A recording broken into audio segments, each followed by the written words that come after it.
3월 셋째 주 파주 브리핑입니다. 파주시가 출퇴근 시간 상습 정체를 겪고 있는 서울 문산고속도로 금촌나들목 진입로에 확장 공사를 실시한다고 밝혔습니다. 금촌나들목은 서울 문산고속도로 개통 이후 진출입로 부근의 교통량 증가로 출퇴근 시간 상습 정체가 발생하고 있는데요. 파주시는 원활한 교통 흐름을 위해 25억 원의 예산을 투입해 금촌나들목 주 진입도로 800m 구간에 차선을 추가로 확장하기로 했습니다. 2월 27일 본격적인 공사에 돌입했고 12월 개통을 목표로 지작물 이설, 도로 포장 등의 공사를 실시할 계획입니다. 파주시는 시민의 불편을 일으키는 도로 상황을 살피고 해결 방안 마련을 위해 노력하겠다고 밝혔습니다. 임의로 휴업하거나 영업 의사가 없는 부적격 택시 운송 사업자로 인한 택시 부족 현상이 심화되며 택시를 이용하는 시민들의 불편이 큰 상황인데요. 파주시가 택시 운송 사업자의 휴업에 대한 구체적인 기준을 마련했습니다. 파주시 택시 운송 사업 휴업 허가 기준 등 고시에 따르면 개인 택시는 연속으로 11일 초과에 영업을 하지 않거나 월 12일 이하로 운행하는 경우, 일반 택시는 연속으로 11일 초과에 영업을 하지 않는 경우 휴업 허가를 받아야 합니다. 인정되는 휴업 허가 사유는 사고, 질병, 차량 정비, 운수 종사자 부족 등이며 휴업 허가 총량은 전체 파주시 택시 면허 5% 이하로 제한됩니다. 허가를 받지 않고 휴업을 하거나 휴업 허가 기간이 지난 후에도 사업을 재개하지 않는 경우 개인 택시는 과징금 또는 사업 정지, 3차 위반 시 면허가 취소되며 일반 택시는 감차 명령이 내려집니다.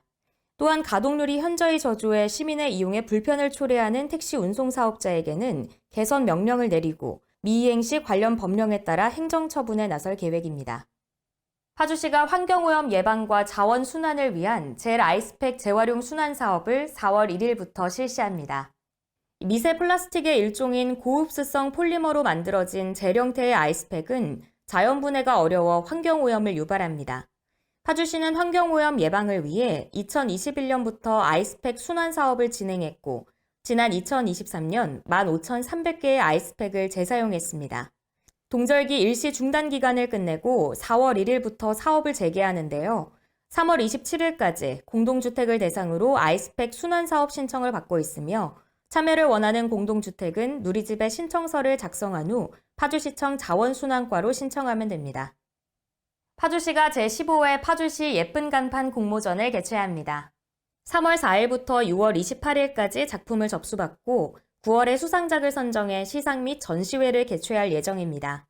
예쁜 간판 공모전은 단속 위주의 광고물 행정에서 벗어나 파주시의 간판 문화인 소소담, 적고, 작고, 맑게를 원칙으로 주변과 잘 어울리게 속삭이는 간판 광고 문화를 만들어가기 위해 실시하는 전국에서 가장 오래된 5개 광고 분야 공모전입니다.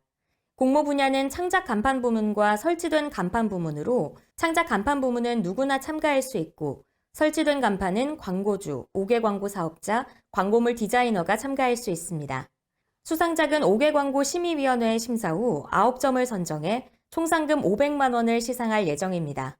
수상작은 파주시 예쁜 간판 콘텐츠 활용 작품집 및 전시회 개최, 간판 개선 사업, 간판 문화학교 교육 등에 활용될 예정입니다.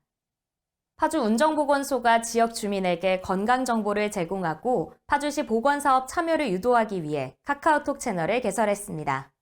카카오톡 검색창에 운정보건소 통합건강증진을 검색해 친구 추가를 하면 되는데요. 카카오톡 채널을 통해 올해 운정보건소에서 추진하는 건강관리 사업, 모자보건 사업, 치매관리 사업에 대한 소개와 신청 방법 등을 확인할 수 있습니다. 소식 게시판에서는 운정보건소의 다양한 사업과 건강 증진에 도움이 되는 정보도 얻을 수 있습니다. 특히 인공지능을 활용한 상담 로봇이 도입돼 365일 간편 상담이 가능합니다. 민원인의 요청에 따라 유선 문의도 가능하며 전화 상담 운영 시간은 평일 오전 9시부터 오후 6시까지입니다. 이상 파주 브리핑 마칩니다. 함께해 주신 여러분 고맙습니다.